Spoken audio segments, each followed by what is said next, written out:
All right. Well, welcome to our Thanksgiving episode of Insurance Gone Wild. I am your host, Dennis Settlemeyer. And today we have Stephanie Lencioni. Well, we went Thanksgiving. That's where I decided to take it. I wasn't sure, and then I went with it. I went strong with it, and all we got was wow. Yeah.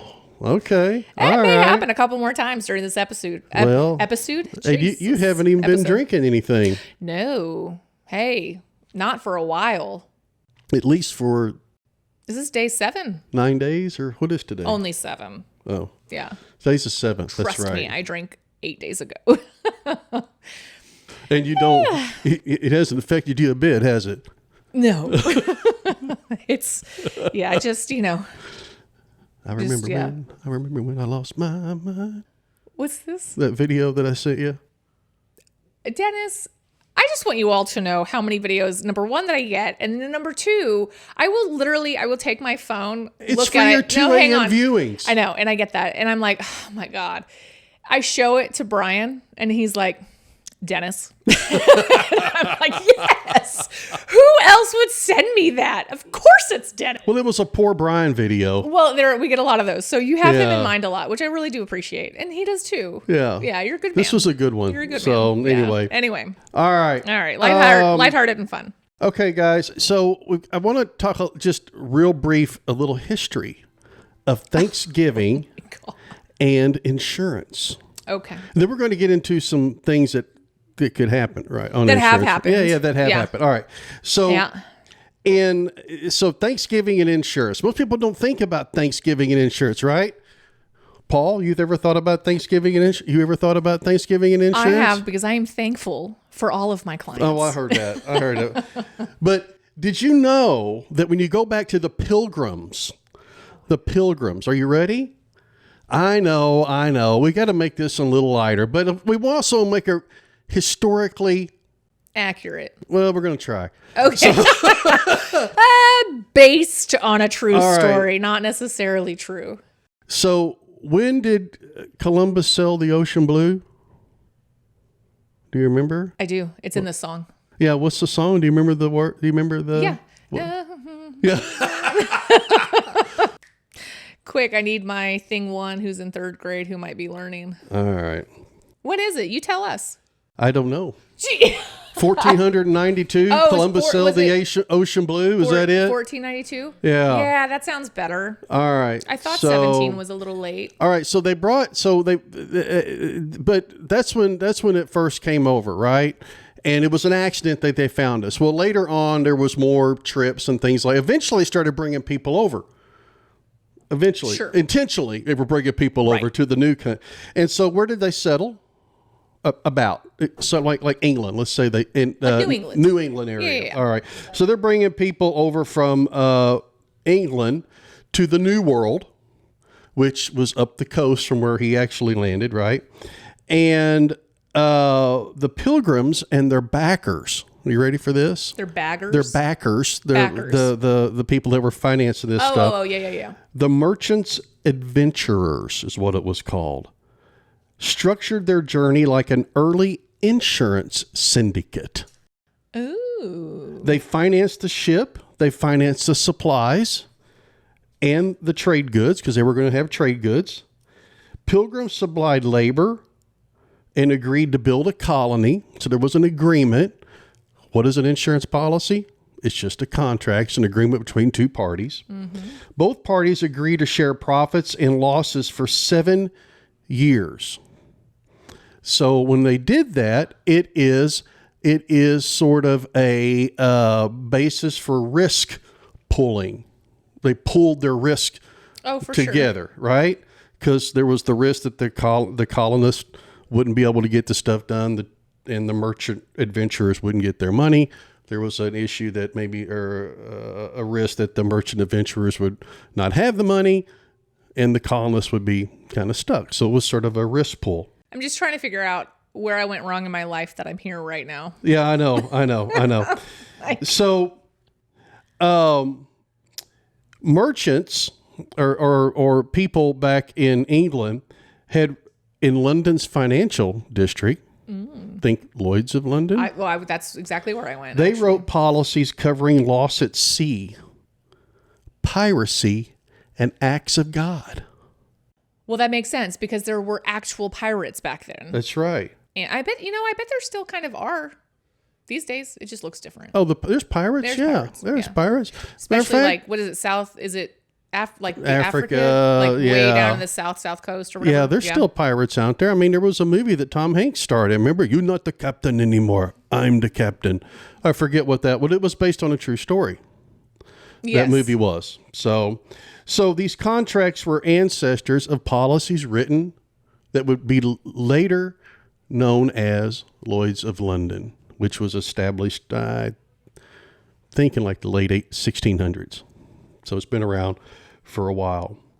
Now, they didn't like the Mayflower. We don't know if it had insurance on it or not. I mean, that was a really long time ago. But we do know that this particular time frame carried what they called bottomry or respondentia bonds. I don't know what that is.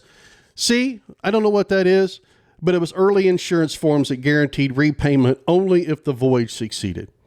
It was an insurance. It was insurance. Yeah. So it was sort of primitive coverage, but it was a way to spread the risk. Then, they got over here and they did community barns. They did community granaries, which was sort of a early sort of a mutual. It was mutually beneficial to everybody. Mm-hmm. So sort of an insurance, somebody's house burnt down or barn burnt down or granary burnt down. Everybody agreed, like an insurance, you agree to share in the cost to rebuild. Uh-huh. Man, are you teeing me up for health sharing right now? Too? I know. Because that is like all about, it's basically community coming together and saying, hey, we're in it together, folks. If you have a loss, then everybody chips in a little bit, and then the loss isn't as impactful. That's right. Yeah. So in 1752, Ben Franklin had come up with something called the Philadelphia Contribution Ship for the insurance of houses from loss of fire. It was basically an insurance company. Catchy. I don't know what is. That is the catchiest darn thing I've ever heard, Mr. Franklin. That's right. It had moral hazard. A moral hazard avoided by regularly safety standards like chimney inspection, stuff like that. Community membership was required. You had to be part of it. Losses were shared among all members. I'd like to go back to health sharing plug. Yeah. So anyway, we got some more stuff there, but this has gotten long-winded. But the thing is that I find I'm a little bit nerdy. I find some of this a little interesting. Now, I can't do this all day long.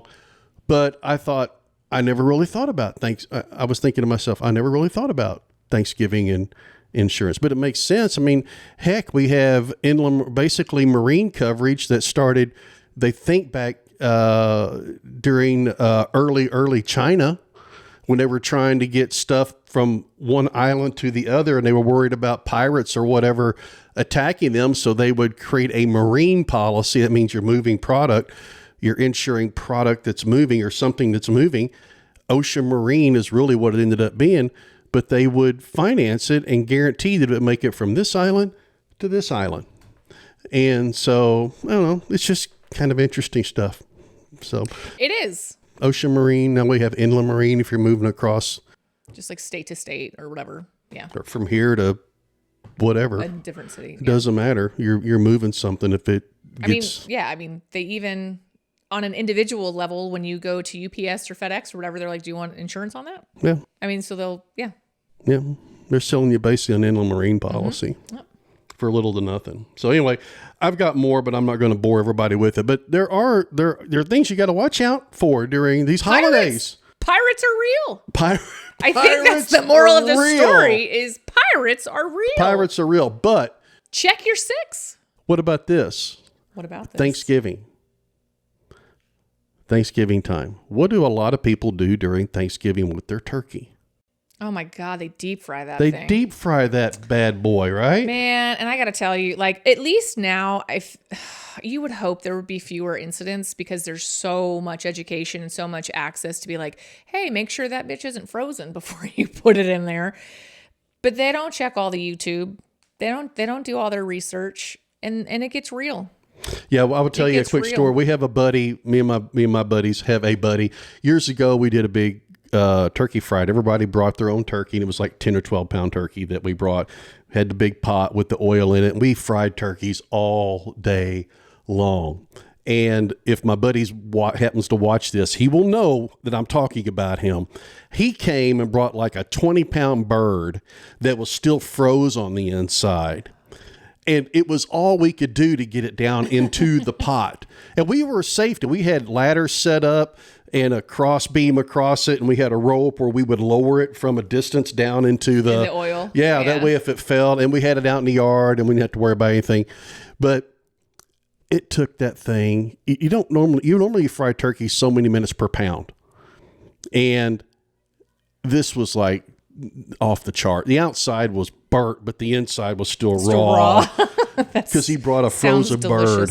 So, yeah. Okay. So that's one. We have a client who burned themselves on their grill. They were doing something on the grill and it got set ablaze. And he got pretty bad burns on his neck, chest, arms. Do you know who I'm talking about? Mm-mm. Okay. Well, we'll talk later. So yeah, the grill fires, they're real. They're real. This has turkey through the window incident. So neighborly food fight. So I don't really know what that's about, but it says escalates when a frozen turkey is launched through a window. Who in the world would ever throw a frozen turkey? One thing I do think about on holidays. For God is my witness, I thought turkeys could fly. Yeah, well. Do you know that reference? I don't. You're too young. But I am a peacock, and you need to let me tell you. If anybody that heard that has ever watched an old TV show called WKRP in Cincinnati, they will know that reference immediately. Don't know it. Anyway, go ahead. No. Okay. So a little bit on a serious note, we have family. We've got family locally and all of the things, and then we're on one side of one county, and then the other major county is other family. And we've thought about, because we used to go to both sides of the family on the same day. And I'm like, man, it's tough. Because what do people do at Thanksgiving? What do they partake in? Alcohol. A lot. And early, right? A lot of people do, yeah. A lot of people do. And again, early. So even if you're leaving at 2, 3 o'clock in the afternoon, you could be on the road with half the drunk people. Mm-hmm. So it is one of those things where, especially since we've had kids, it's like we think twice before we're doing any sort of highway traveling. And anyway, it's just something, just think about that. And we were talking offline before this about Uber drivers. I'm here to tell you, like the Uber driver from the meeting with the accountant last week, you saw the car. The car was beat up on the left side. I was like, I cannot believe I'm getting this damn car, but I shouldn't be driving. So I'm getting in the Uber because I'm being responsible, but I'm like, oh my God, barely spoke English, didn't know how to read the signs, didn't know how to read his maps. I'm basically telling them where to go and the map thing is there. And I'm like, you need to get in the left lane. This is the exit. This is the light you got to turn. That is the control freak in her coming out, by the way. No, that is you missed the turn and now it's redirecting and the freaking GPS is mad at the driver. And then they slammed on their brakes like 3 times, not knowing when the turn was coming up. Essentially, and I could see the same thing. I'm like, oh my God, we're going to get T-boned. We're going to get rear-ended. 2, it was just like 3 turns and you're here at your house. I mean, it's a long drive, but it was 3 turns. It was that bad. It was so bad. I got home and I was like, you get on Cheeseburger and go. No, we didn't. We went highway. Oh, you went the highway. We went highway. Oh, okay. Yeah. I don't know. He was sober. Yeah, well, doesn't matter. Like I said, I was being responsible. All right. But anyway, just thinking about like if you are driving around holiday season, really November to the end of the year. Yeah. Beware. All right. So here's something to be aware of. You are setting the table or cleaning the table off or whatever it may be. let's say There's a table involved.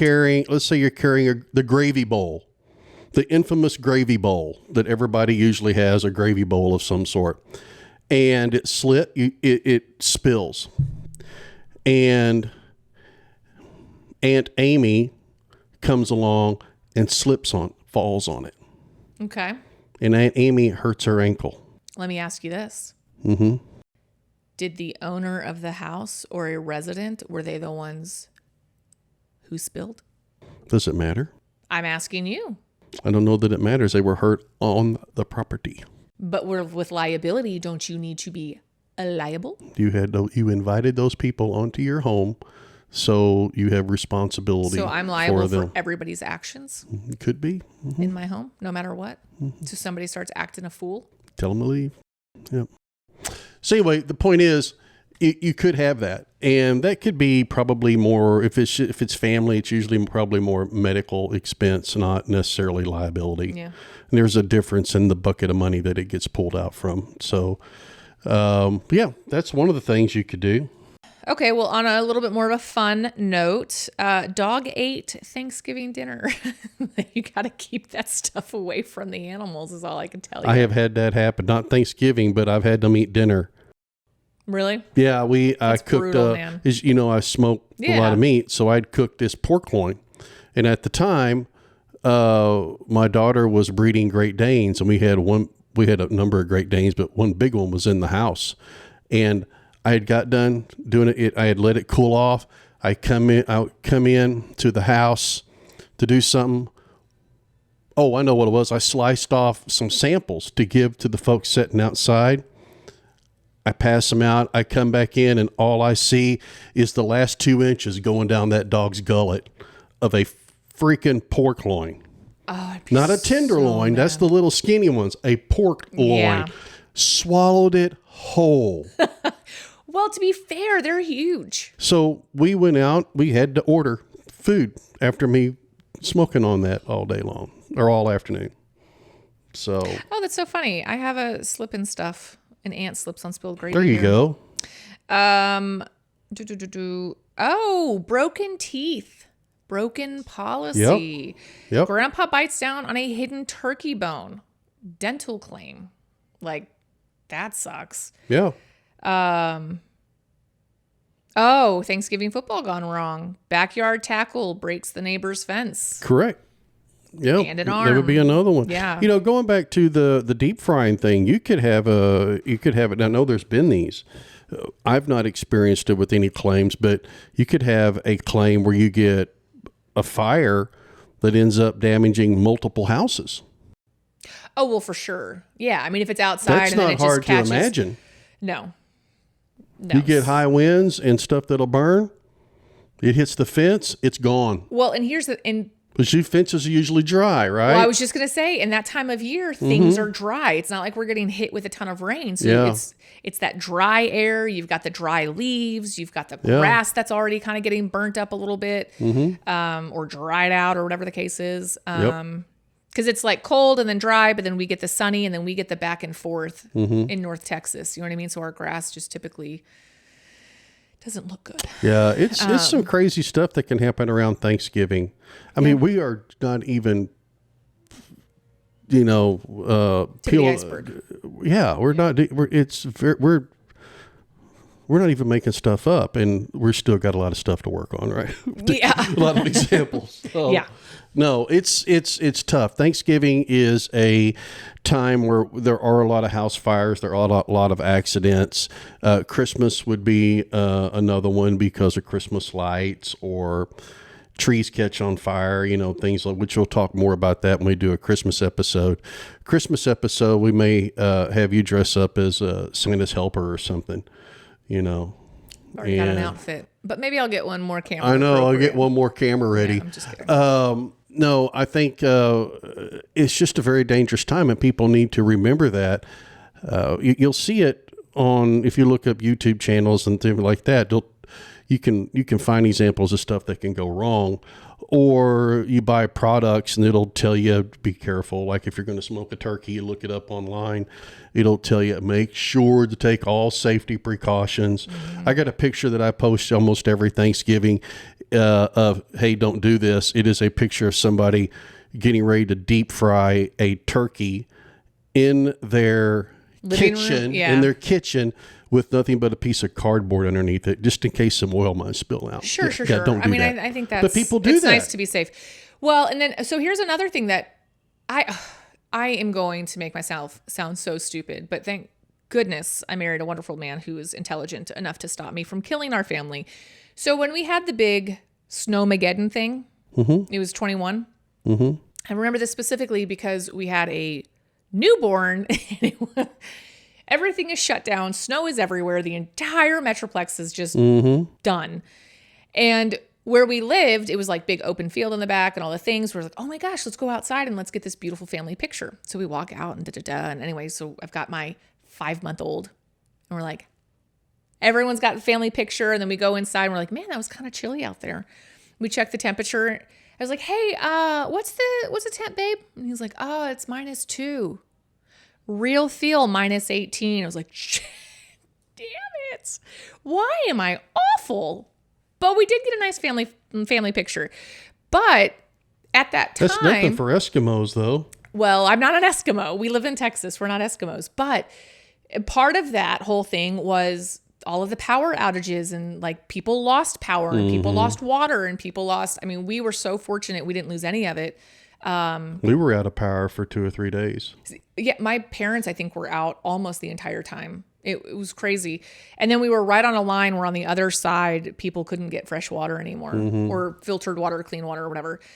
So anyway, so I was like, okay, so we started making the plan and I'm like, okay, so if we end up losing power, we've got to be able to stay warm. And again, we've got this newborn and we've got another little kid. And I was like, we'll just take our fire pit from outside, bring that inside. And I was like, then we can light it. No. And then that way we're not out in the elements. No. He looks at me and he's like, that'll kill us.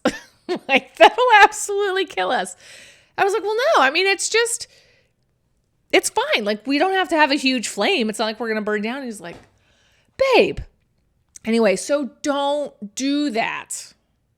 You just have to be smart about certain things. And if you don't know, then go to the Google.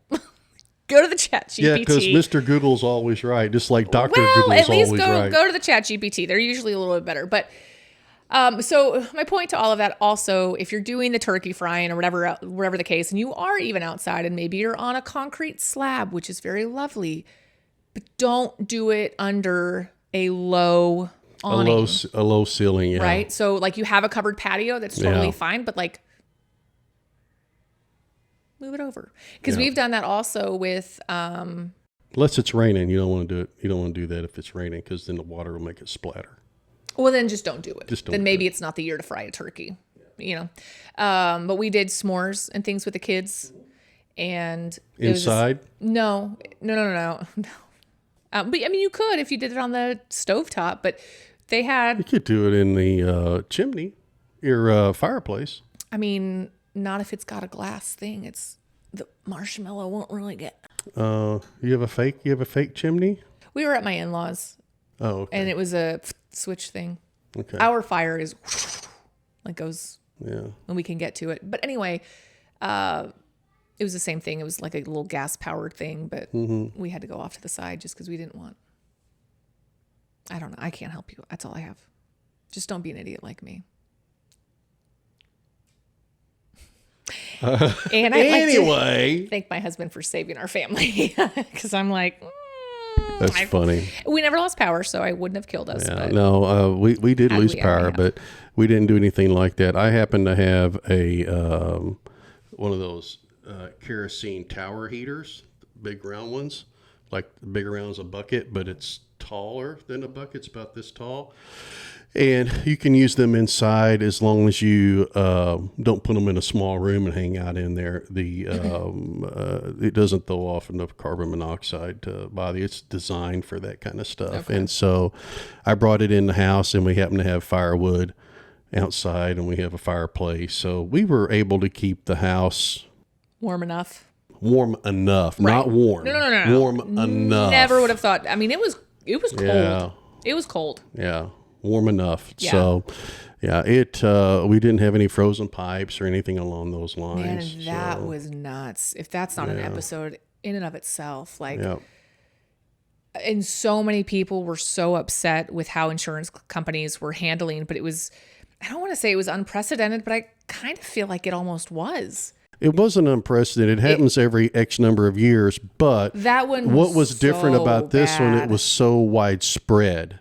It was almost the entire state, all the way down to Houston, which never gets that kind of weather, hardly. El Paso, it was crazy widespread. In the duration. So it was widespread where it covered a lot of people, like a lot of territory. But